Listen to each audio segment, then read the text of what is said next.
Deep in the Cascade backcountry, where dawn fog drapes centuries-old firs and quiet carries more weight than speech, 17-year-old Caleb Whitaker stumbles upon something that will upend his rugged ridge existence forever.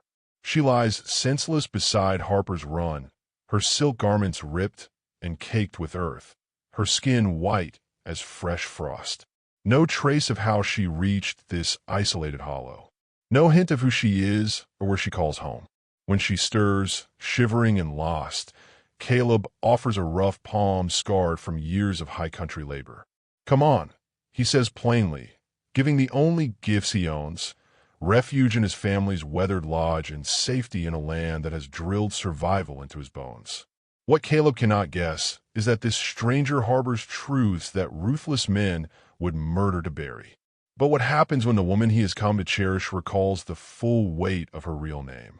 Before we press on, tell us where you're listening from. And if this tale moves you, stay close. Tomorrow I've held back something truly rare. As the weeks slide by, Eliza eases into the cadence of ridge living with startling poise. Each dawn she rises before first light to aid Nora with breakfast, her steps growing surer in the cramped cook space. The gold pendant Caleb pried from her ruined coat pocket rests on the sill, glinting in the pale sun. The letters Yell, etched on its face, baffle them all. For Eliza, it shows no flicker of recognition when they speak of it. Perhaps it was another's. Eliza offers when grace prods once more. Maybe I was holding it for someone. Yet Caleb catches how her fingers drift to her collarbone when she's lost in thought, as though searching for a missing chain. The pendant is hers, no question. Still, she seems honestly blind to its meaning. Eliza's mending brings unforeseen blessings to the cabin. When Grace's cough deepens, Eliza instantly sets to brewing a tonic that blends ridge plants with methods none of them know. She steams yarrow with exact timing, folds in wild plum bark in measured pinches, and crafts a syrup that eases Grace more than any store-bought cure. "Where'd you pick that up?" Nora asks, watching Eliza move with seasoned ease. Eliza hesitates, hands still busy. "I'm not sure. It just felt natural, like humming a tune you half remember." Her healing skill stretches past herbs. When Caleb gashes his forearm on a bandsaw, Eliza takes command.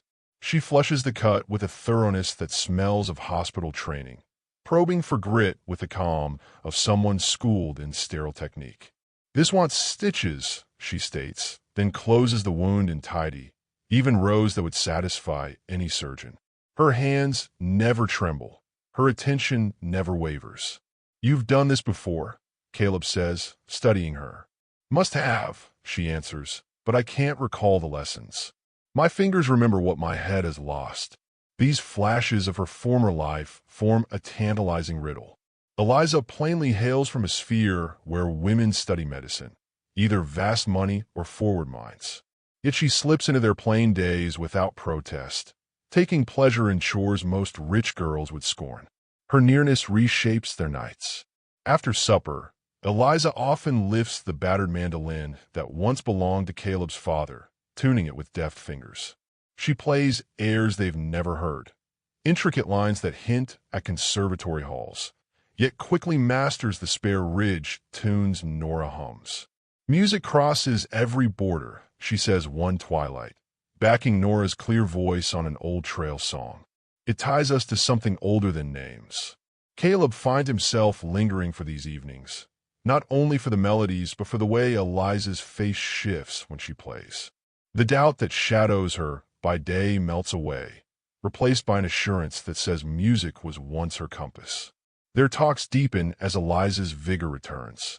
She wields a keen mind that nudges Caleb's view of the world beyond their slopes. She quizzes him on his carving, proposing refinements drawn from design laws he never cracked a book to learn. "You could move these in town," she tells him, tracing a cedar box he built for salves. "The work stands with anything in the grand stores." "How do you know grand stores?" Caleb asks, truly wondering. Eliza's brow creases. "I hold feelings, not facts. Halls full of lovely objects, people in fine cloth, the sense of living inside plenty. But the details slip like smoke when I reach."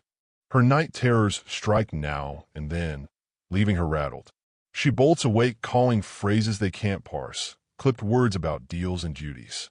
In those moments her polished accent sharpens, as if dread peels away the soft ridge lilt she started to wear.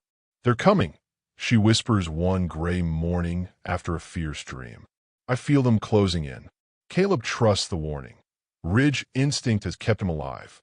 He begins reading the woods closer, how ravens scatter, how deer tracks change, watching for outsiders. Despite the fear, Eliza flourishes in the high air. Her city pallor warms to sun gold from chores outside. Her once delicate hands earn honest calluses, badges she carries gladly. Most of all, her laughter arrives unforced, turning a shaken wanderer into a young woman claiming her own power. Caleb tracks the change with rising wonder and a feeling he has no name for. Eliza is everything alien to his world, yet she settles into it like she was born there. When she chuckles at Nora's yarns or drinks in Grace's lore of ridge signs, Caleb sees not a misplaced town girl, but someone finding her rightful ground.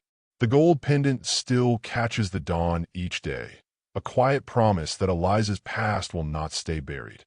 But for now, in the steady pulse of ridge life, it is easy to believe this spare world might hold them all. The vellum notebook turns up by chance. Caleb unearths it among his father's stored gear, while hunting spare quilts as frost bites harder.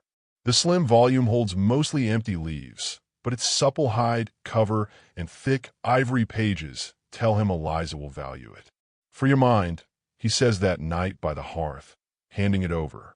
Eliza receives the notebook with quiet awe, tracing the binding as if meeting a lost companion.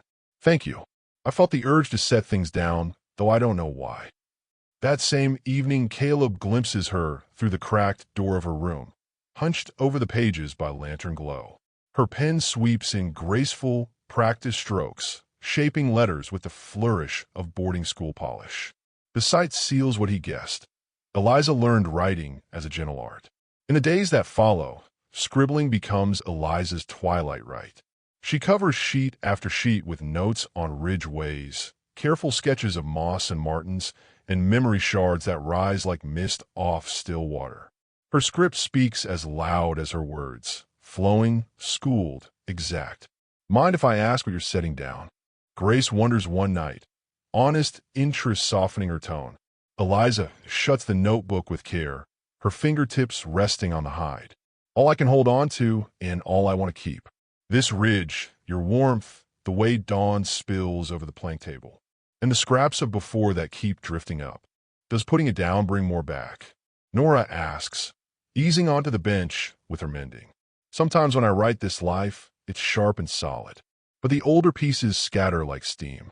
A marble stair, the hush of taffeta, a man's voice thick with rage.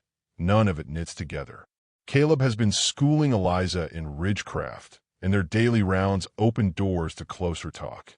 As they prowl the timber trails, resetting traps and gleaning late hickory, Eliza speaks from a mind quick as flint.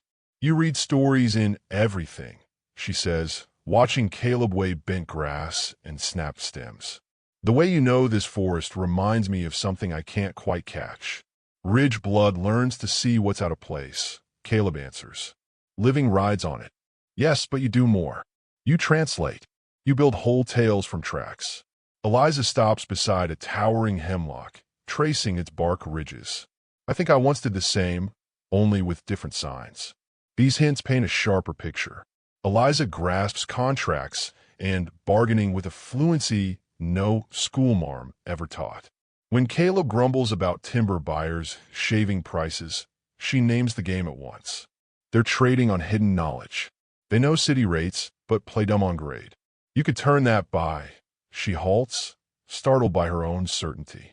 "By what?" Caleb urges. It vanished. A rule of commerce almost surfaced, then slipped. Their bond thickens in these shared sparks. Eliza's mind prods Caleb past the ridge line. His hard-won sense anchors her drifting past to the here and now. They move together like partners who hear the same silent beat. One dusk, as Eliza bends over her pages, She looks uplit with sudden fire. Music lessons. A teacher fierce about spine and knuckles. She said a lady's skill was her family's calling card. Sounds like money talking, Grace murmurs. More than that, I felt caged by the lessons, by every rule, like I was being molded into a stranger. I think I was fleeing when I washed up here, not just my body, but my whole life. Caleb's skin prickles. Whatever hunted her is bigger than he guessed. Yet a fierce guard rises in him. Whatever cage she broke, she is free here. He will see she stays that way. The notebook becomes Eliza's keel, steadying past and present while she sketches the woman she is becoming. Then, on a raw Wednesday, Levi Crane rides in from the settlement with grain sacks and grim word. Caleb's oldest friend, Levi minds the counter at Dorsey's Mercantile and hears every whisper. Caleb looks sharp, Levi says, swinging down fast. He draws a creased sheet from his coat, face tight. The handbill bears a rough but true likeness of Eliza above heavy print and a fat reward. The lines catch her fine bones well enough to ring bells for anyone who knows her. 3 men rolled through yesterday, asking after a lone woman. Levi says, voice low though the ridge is empty. City cut, costly cloth. Hold up at the inn, spooking folks. Caleb scans the sheet. Every mark fits Eliza. Age, hair, the tilt of her chin. The reward could winter a family twice over. What do they ask? If any house took in a stranger, if a woman's been seen on her own. Polite enough, but Patterson crossed them, and one leaned in close, soft as death, hoping his eyes might open wider. Eliza steps into the doorway, drawn by the hush. One glance at the paper and color drains from her face. She grips the jam. That's me. She breathes, though the sketch could fit half the dark-haired girls in the county. Could be anyone, Levi offers, but his gaze jumps from paper to Eliza and sticks. No, she says steady now. It's me. I feel them. The calm of their ridge days cracks like thin ice. Caleb watches fear, bewilderment, and a glint of fury cross her face. That purse is heavy, Levi warns. Hard times make honest men think twice. Not ridge folk, Caleb says, sure. We don't trade souls. You trust hunger too little, Eliza answers softly.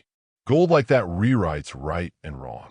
That afternoon, Caleb leads her far into the timber, showing bolt holes only ridge blood knows.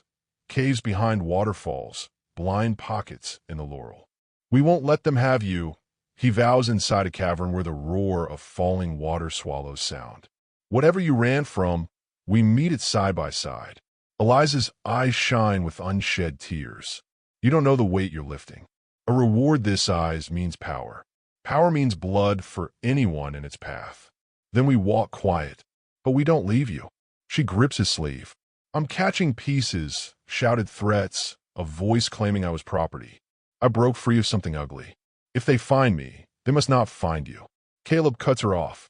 This is our mountain. Every trail, every blind draw, every deer run.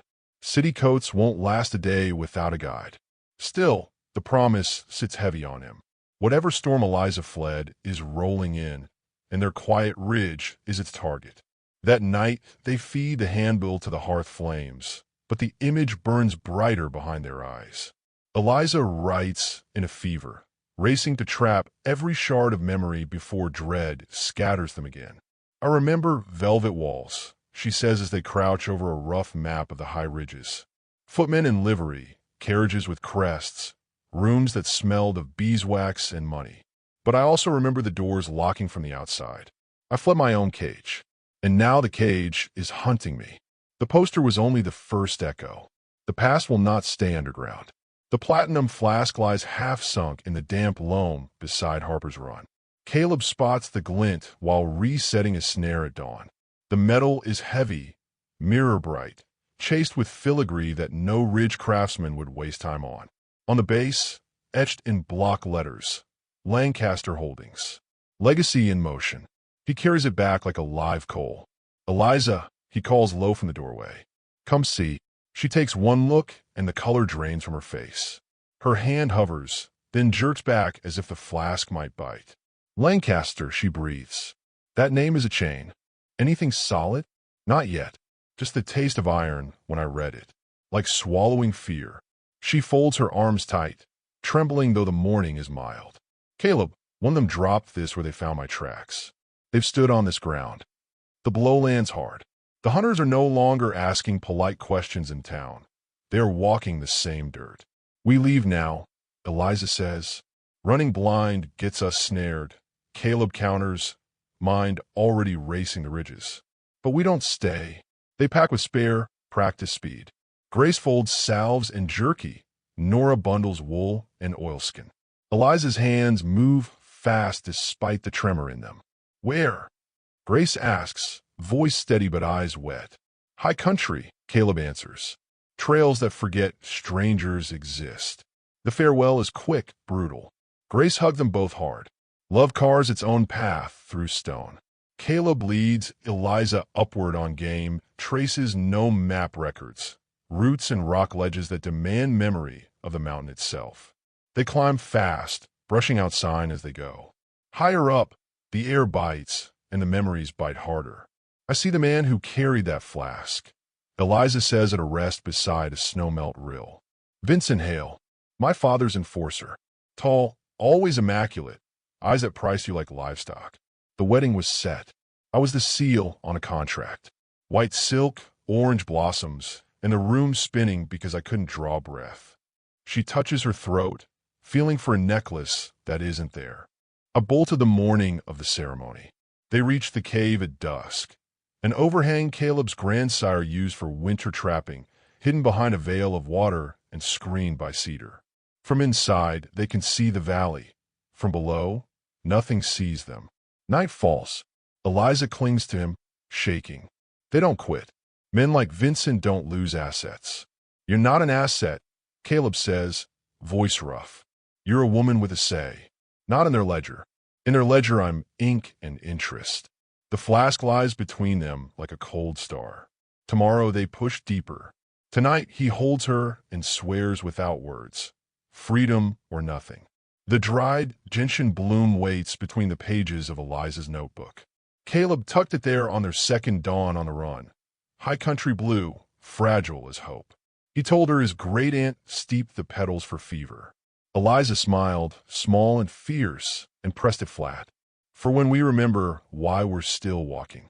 3 days in, the flower is more than keepsake. It marks the hinge where staying alive turned into choosing each other. Caleb's ridge lore keeps them breathing. He drinks from moss seeps no stranger would trust, names roots that stretch a handful of jerky into supper, builds shelters that vanish into the landscape. How do you carry all this in your head? Eliza asks as he lashes a lean-to from Stormfall pine, the structure invisible 10 paces downslope. Grandfathers to grandsons. Forget, and the mountain forgets you. She watches the sure nod of his hands. Where her learning is books and lecture halls, his is wind and weather and the hush before avalanche. Together they are whole. Hardship forges them closer. Eliza learns to ghost through duff without snapping a twig, to read storm in the shape of clouds, to sight a ridge and know north without compass. Caleb learns the steel in her spine when hunger gnaws and the trail will not end. I never thought my body could do this, she says one star-drunk night, gnawing trout he tickled from an ice-cold pool. A month ago, I'd have fainted after 2 miles. You were always strong, he says, just waiting for the right fight. Or maybe I'm shedding the old skin. Becoming someone the mountain won't give back. They talk until the fire sinks to coals, dreams, fears, the small jokes that keep terror at bay. Under skies so thick with stars the dark feels holy. Eliza speaks of marble halls and governesses, of balls where chandeliers dripped light like honey, of expectations that pressed harder than any corset. Caleb tells her of the cedar chest he wants to build, of teaching young ridge boys to carve without selling their souls to city shops. You could teach in town, she says. Rich folk would pay to learn honest work. Town would turn the craft to coin, he answers. Ridge work belongs where the ridge can see it. What if the town came to the ridge? A way to share without losing the heart of it. Their voices braid, her wide sky of ideas, his deep root of earth. The pressed gentian becomes their quiet covenant. Each dawn she opens the notebook to be sure the blue petals still hold their color, proof that fragile things can endure.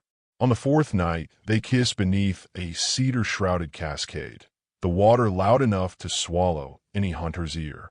"I love you," she says into the roar. "And I you," he answers, arms locking her safe. Whatever storm follows, we ride it together. The gentian witnesses. The torn vellum flutters from her coat, like a wounded bird when she stoops for kindling. Caleb lifts the scrap, thick stock, embossed crest half intact. Law offices of Draper and Sons. Words in stark black. Matrimonial covenant, penalties for repudiation, fiduciary collapse. Where this come from?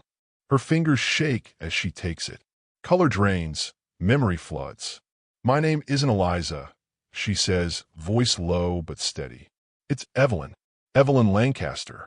My father owns Lancaster Holdings, steel, rail, coal across 4 states. The ridge tilts under Caleb's feet. She is not merely a runaway bride. She is a cornerstone of an empire. The marriage was to weld Lancaster to Vincent Hale's shipping line. 2 fortunes locked by my hand in his. She closes her eyes. The past assembles like iron filings to a magnet. Vincent isn't rich, he's vicious. I've seen him break a footman's fingers for a crooked bow. The contract governed my letters, my friends, my womb. I was to be managed. She slides the scrap between the notebook pages beside the gentian. Father called it duty. Vincent ensured obedience with ruin. Bankruptcy for Lancaster, prison for breach, jobs lost for thousands if I refused. My happiness weighed against their bread. Caleb's jaw tightens. "So you walked." I stood at the altar in cathedral silk, veil heavy as chains. When Vincent took my hand and smiled like a man, counting coins, I ran. Through the gardens, into the storm. Lightning, wind, wedding gowns snagging on every branch. I woke in your cabin. You crossed 30 miles of tempest in satin. Fear is a fierce engine. And maybe some part of me was running toward daylight. The vellum is evidence now, not just memory. Vincent's hunt is not wounded pride. It is a ledger bleeding red. "They'll keep coming," Evelyn says, but her eyes spark with new steel. Yet I'm done being ink on their page. The patchwork blanket settles over her shoulders. His gray tant's legacy, every square a birth, a harvest, a hard winter endured. This was Aunt Clara Whitaker's, Caleb says, tucking it close.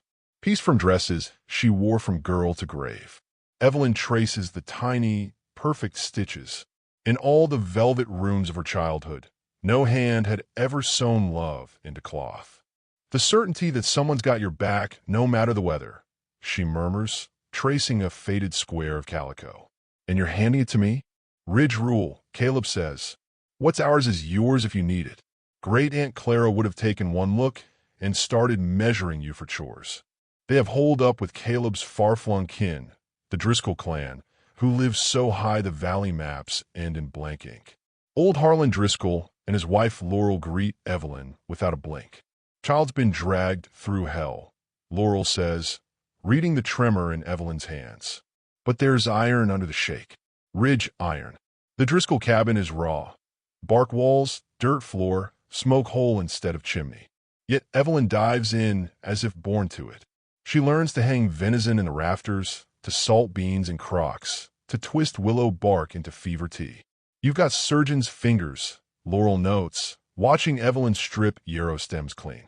"Most town girls fumble the hilt." "Turns out I'm not most town girls," Evelyn answers, the words tasting like truth.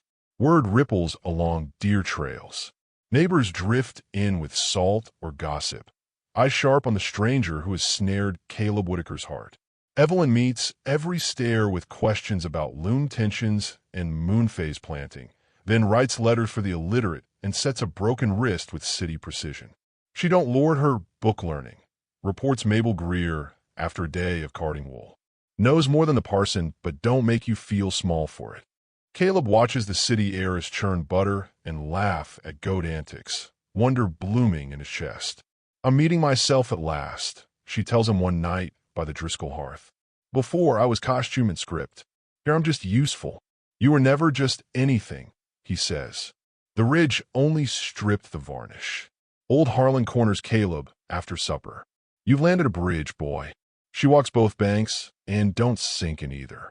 The patchwork blanket never leaves her now, draped while she hauls water, folded under her head at night.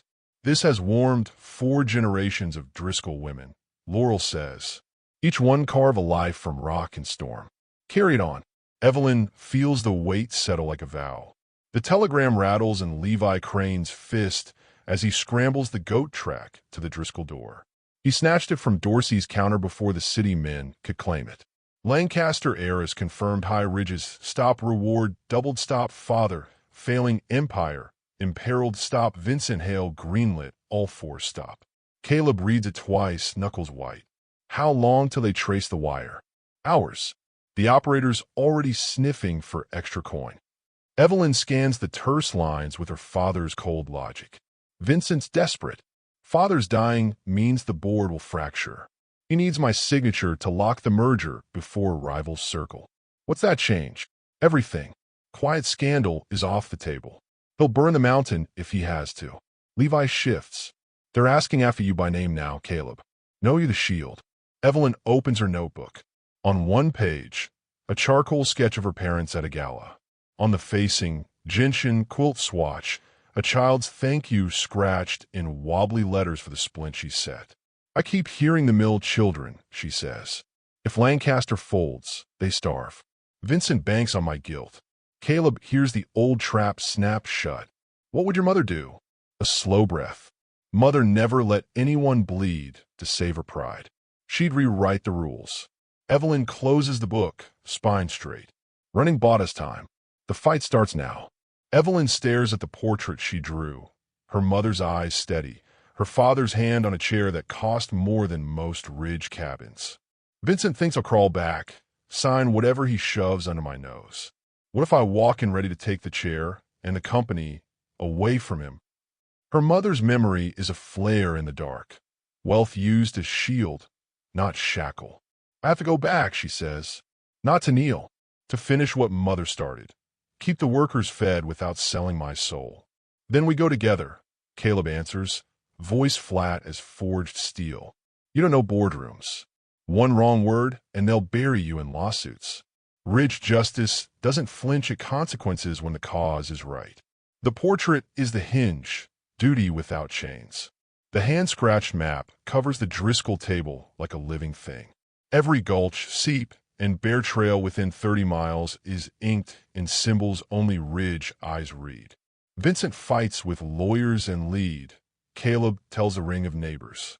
Here the mountain fights for us. Harlan Driscoll squints at a contour line. Reminds me of the land grab winter of '03. Railroad sent surveyors. Ridge sent blizzards. Evelyn watches, stunned. Strangers who owe her nothing are staking their lives on her freedom. We know 6 men, city guns, city arrogance. Caleb continues, tapping marks. They need guides, food, horses. None come cheap when every hand is turned against them. Mabel Greer leans in. My grandsons can ghost a deer through Laurel Hells. Those suits won't piss without us hearing the splash. The map blooms with choke points, cache caves, rain-swollen fords that swallow boots. Legal trouble? Evelyn asks. Outside law's been trying to rope these hills since Daniel Boone. Harlan snorts. We smile, we shrug, we forget. More families arrive, each with a trail, a signal, a cached rifle. No ledger, no fee. Only the creed that freedom is worth more than gold. What?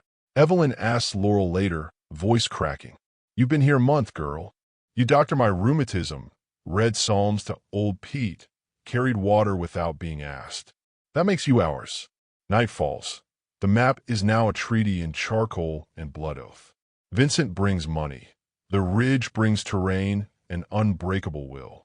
The satchel gapes open while Vincent steps outside to relieve himself. City habit, careless in the wild. Evelyn's fingers find the papers before thought catches up. Medical examiner, 1893. Cause, digitalis overdose. Margin, Vincent's spider scrawl, dosage timed. Examiner paid. Her mother's death, rewritten as murder. Vincent poisoned her, she whispers. She was blocking his takeover. Caleb scans the rest. Shell Company ledgers bleeding Lancaster dry. Forged minutes. A second will naming Vincent executor if Evelyn fails to fulfill marital obligations. He keeps the noose to keep others in line, she says, business mind cold. Mutual destruction is his insurance. She folds the documents into her journal beside the gentian and quilt thread. Evidence now, not just memory. Vincent returns, unaware the trap has reversed. The mountain holds the high ground. Evelyn holds a knife. Financial reports proving he's been bleeding Lancaster coffers for a decade while staging every crisis he claimed to fix. Letters to crooked regulators promising shares once obstacles vanish. Evelyn's face goes ash. This isn't just my life at stake. It's every soul in these hills. I have to go back, she says. Quiet now, like a confession. No, Caleb answers, instant. We find another path. What path? Vincent owns judges, sheriffs, the damn Pinkertons. He'll burn the ridge to ash. She paces the cramped room, mind slicing angles her father drilled into her at boardroom tables. Every trail loops back to the same truth. Her freedom costs blood she refuses to spend. The telegram says father's dying. If that's true, the clock's ticking. I can beat Vincent to the vault, pull the real ledgers, the ones he thinks are destroyed. You'd walk straight into the cage. I'd walk in with the key. Harlan Driscoll stirs by the fire. Ridge don't bow to tyrants. But we don't throw lives at stone walls neither. Can you win, girl? Not alone. I know which directors hate Vincent's guts, which clerks he's bribed, which safe the real will's locked in. And I have the papers you just saw. She taps the stolen sheaf, now tucked beside the gentian. Caleb lifts the old rifle, stock oiled by 3 wars, 2 famines. Granddad said a tool you don't keep sharp ain't yours to swing. Evelyn watches him swab the barrel, unease tight in her throat. I won't have shooting on my account. Shooting comes, or it don't, Harlan says. Only question is whether you face it standing. Dawn bleeds gray over the ridge when Vincent Hale rides up with 6 hard men in city wool and patent boots. Evelyn, he calls, voice smooth as banknotes. Your father's failing. Duty calls. She steps onto the porch in homespun and braid. Caleb at her shoulder, rifle loose but ready. Vincent, I'm shocked you dirtied your own hands. You look like a field hand. Is this your rebellion? Grubbing with peasants? I learned what wealth really weighs. Turns out it's measured in sleep without bars on the windows. Spare me. Without my merger, Lancaster collapses in 18 months. Thousands starve because of your tantrum. The old guilt hook. It almost lands. Then she remembers the forged ledgers. Marrying you doesn't save jobs. It just hands the keys to the man who cooked the books. Vincent's mask slips. One of his men shifts. Caleb's rifle lifts a fraction. We don't draw on empty hands, Caleb says, but we answer threats. Vincent reins the man back, eyes venom on Caleb. So the peasant thinks he's a knight. This peasant knows bully from law, Caleb answers. Education your money skipped. Vincent softens, silk over steel. Be reasonable, Evelyn. You can't live in these rocks forever. This is the first place I've breathed free. I'm not trading air for a gilded coffin. Stalemate. Vincent's gaze flicks to the tree lean. Too many shadows, too many rifles he can't see. The family portrait sharpens in her mind. 10-year-old Evelyn between her parents. Mother's hand light on her shoulder. Father's eyes already tired. The painting hung above the safe that holds the real will, the one Vincent never found. She meets Vincent's stare. Clock's ticking, Vincent. Father's dying, and I hold the combination. Walk away, or watch your empire burn in open court. The rifle, the ridge, the stolen papers. 3 aces against his marked deck. Vincent's smile thins to a blade. We'll see who burns, darling. He wheels his horse. The war has only changed battlefields. My mother, Evelyn whispers, palm flat over her heart like she's holding the memory in place. She died when I was 12. Father locked her name away with the mourning brooch. But she was never the marble statue they wanted. She closes her eyes. The years peel back. She'd bundle me into a plain cloak after the servants slept. We'd slip down to the mill cottages with baskets of quinine and bread. Wealth is alone, Evelyn, she'd say. Spend it on interest that matters. The portrait in her mind sharpens. Mother's hand light on her shoulder, eyes already seeing the trap closing. After she was gone, father turned steel. Bradford fed him tonics, slow arsenic in doctor's bottles. Every bad decision since was fog, not choice. Caleb thumbs the stolen pages. 6 accidents, 2 heart failures, 1 runaway carriage. All rivals. All dated after mother's digitalis. He needs me wed or dead, Evelyn says. Alive and talking, I open the vault. Dead. I'm a martyr he can't control. The wedding dress sways from a pine bough like a surrender flag that lost its war. Weeks of storm have turned Paris silk to rags, pearls dulled by mud. 17 minutes. Evelyn tells the circle of ridge folk. 17 minutes of lace choking my throat. Harlan squints. That's 3 winters' worth of shirts and breeches. Evelyn lifts the dressmaker's shears laurel hands her, blades honed on a century of elk hide. Mother hated cages, even silk ones. Snip. A panel of Al-Asa lace flutters down like a white flag finally allowed to fall. Mora catches it. Christening gown for the Greer baby. Snip.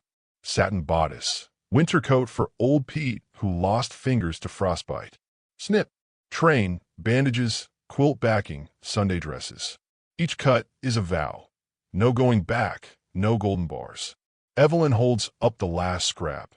Seed pearl fragment shaped like a tear. This one's for the workers' children. Sell in town. Buy shoes. The dress is gone. In its place, warmth, medicine, dignity. Caleb shoulders the rifle. Evidence rides with us at dawn. Courtroom or ridge justice, your call. Evelyn folds the pearl into her journal beside the gentian and quilt thread. Both. We expose him in daylight, then dare him to come collect the ashes. Evelyn lifts the sleeve. Yards of useless puff that once screamed, I am ornamental. Start here, she says. A woman can't swing an axe or knead bread in this nonsense. Jacob's grandmother's scissors, blades nicked by 100 winters, bite through silk that cost more than the Driscoll cabin itself. Each snip loosens a knot inside her chest. With his bodice gone, I can breathe, she laughs, and the sound is new, mountain air filling city lungs. Harlan grunts approval. Bradford'll choke on the insult. To him, waste is sin. Then let him learn we measure sin different. Laurel says, already pinning a panel for Mrs. Greer's rheumatism shawl. The train becomes bandages, the veil a christening gown, the beadwork traded for boots. 17 minutes of wedding become 17 families warm through winter. Evelyn folds the last scrap, pearl button shaped like a tear. This one's for the mill orphans. Sell it. Buy coal. The dress is dead. Long live the dress. Dawn bleeds red when Vincent Hale steps into the clearing. 6 guns behind him, knife already out. Blood on the locket catches first light. You cost me everything, he snarls, city polish cracked to show the killer underneath. You cost my mother her life. Evelyn answers, homespun steady, hands steady. Tonight the bill comes due. Steel flashes. The knife hunts her heart and meets silver. Clang. The locket, etched small, turns the blade. Vincent's eyes widen. He has one heartbeat of shock. Caleb hits him low, ridge muscle against city flab. They roll over shale and pine needles, knife skittering. Your judges won't ride up here, Caleb grunts, locking Vincent's wrist. Your money's useless when a mountain's the jury. Around them the ridge fights smart. Tommy ghosting through Laurel. Harlan's boys pouring enfilade from a ledge, no map marks. City guns fire at shadows. Ridge guns fire at boots. Vincent lunges for the knife. Evelyn plants her foot on the blade. Game's over. She lifts the locket, dented, blood-smeared, still whole. Mother's insurance policy, she says. Turns out a cash today. Vincent's last man throws down his pistol when he sees the ridge close like a fist. Surrender is the only profit left. 3 days later the packet sits on Sheriff Whitaker's desk. Vincent's own ledgers, margin notes in his spider hand, the digitalis receipt dated the week mother died. Ma'am, the sheriff says, hat in hand, this'll hang him twice and still leave rope. Let the rope be long, Evelyn answers. Some debts take years to settle. Word races down switchback trails. Lancaster heiress alive. Vincent Hale and Irons, empire up for grabs. Board members who once toasted Vincent now scramble to confess before the gavel falls. Evelyn stands on the Driscoll porch at sunset, locket polished bright again, quilt around her shoulders. Caleb's hand finds hers. Still going back, he asks. To sign papers, yes. To stay gone, no. She turns the locket so the engraving catches firelight. Mother taught me wealth is a tool. You taught me who to trust with the hammer. Below, the ridge breathes quiet. Smoke from cook fires, children laughing in shirts cut from a wedding gown that never had a chance to ruin a life. The girl who ran is gone. The woman who stayed has work to do. Wealth used to feel like a leash, she finishes, pushing aside a stack of ledgers. Now it feels like a plow, something to break ground with. Charles looks up from the cooperative charter, eyes still sharp beneath silver brows. Your mountain boy's here, Elizabeth. Shall we show him what we've wrought? Jacob steps into the study, boots clean but still carrying the scent of pine pitch. He sets a small cedar box on the mahogany desk. His own work dovetails tight as a promise. Figured you'd need something to keep the new papers in, he says. Cedar keeps moths out. And lies. Elizabeth lifts the lid. Inside, the dented locket, the pressed gentian, a single pearl button from the wedding dress. And atop them, a folded square of homespun from the quilt. Charles clears his throat. I owe you a debt, son. You kept my daughter alive, body and soul. Debt's paid when the workers vote their first dividend, Jacob answers. Till then, we're square. Elizabeth spreads the charter like a map. 51% worker-owned. Board seats elected, not inherited. Profits split. 40 to wages, 30 to reinvestment, 20 to community schools and clinics. The rest buys more cedar boxes. Jacob whistles low. That'll rile the robber barons from Pittsburgh to Denver. Let them rage, Charles says, signing with a flourish. My empire was built on steel. Hers will be built on people who make the steel.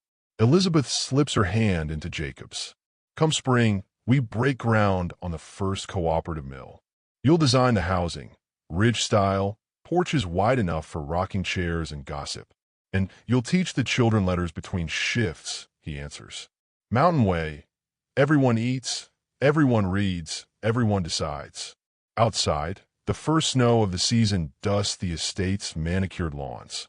Inside, 3 people, one forged in boardrooms, one in ridge cabins, one in both, sign their names to a future where wealth serves instead of rules.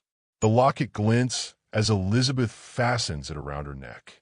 Mother's protection, she says, and now ours to pass on. Charles raises a glass of cider, mountain vintage, for the Harrington Cooperative. May it outlast us all. They drink. The cedar box closes with a soft, certain click. The ring is plain gold, hammered thin and true from a nugget Caleb panned in Harper's Run, the same water that carried Evelyn to him half-drowned and nameless. No contracts, no dowry, he says, voice low under the lantern-lit pines. Just a promise to love the woman you keep choosing to be. Evelyn slides it on a finger roughened by axe handles and bread dough. I choose this life every sunrise, she answers, because it chose me first. Harlan Driscoll stands between them, Bible older than the ridge in one hand, the other raised to the stars. Love ain't ownership, he tells the circle of neighbors. It's 2 people deciding the path is wide enough for both and strong enough to carry whatever storm comes. The dress is patchwork. Every family gave a square. Laurel's faded indigo, Mabel's feed sack roses, even a strip of the wedding silk now soft from washing. It fits like it was born on her. Fiddles saw, banjos laugh, boots stomp dust into moonlight. Children chase fireflies between tables heaped with venison, cornbread, and blackberry cobbler. Elizabeth finds her father by the punch bowl, city coat traded for a borrowed flannel shirt 2 sizes too big. I thought the mountain stole you, Charles says, eyes wet. Turns out they just finished raising you. She laughs and pulls him into the dance. Over his shoulder, she sees the new cooperative banner hanging from a cedar pole. Lancaster workers steal, shared hands, shared future. First quarter profits already beat the old record. Workers vote on machinery, on schools, on clinic hours. The boardroom table is round now. Every seat has a nameplate carved by a millwright's own hand. Near midnight, the music slows. Elizabeth and Caleb slip away to the creek bank where it all began. Any regrets? He asks, arm around her waist, ring catching starlight. One, she says, pressing her palm to his. That I didn't find this creek, and you sooner. Below them Harper's Run keeps its ancient song, carrying gold dust and lantern light downstream to whatever tomorrow needs.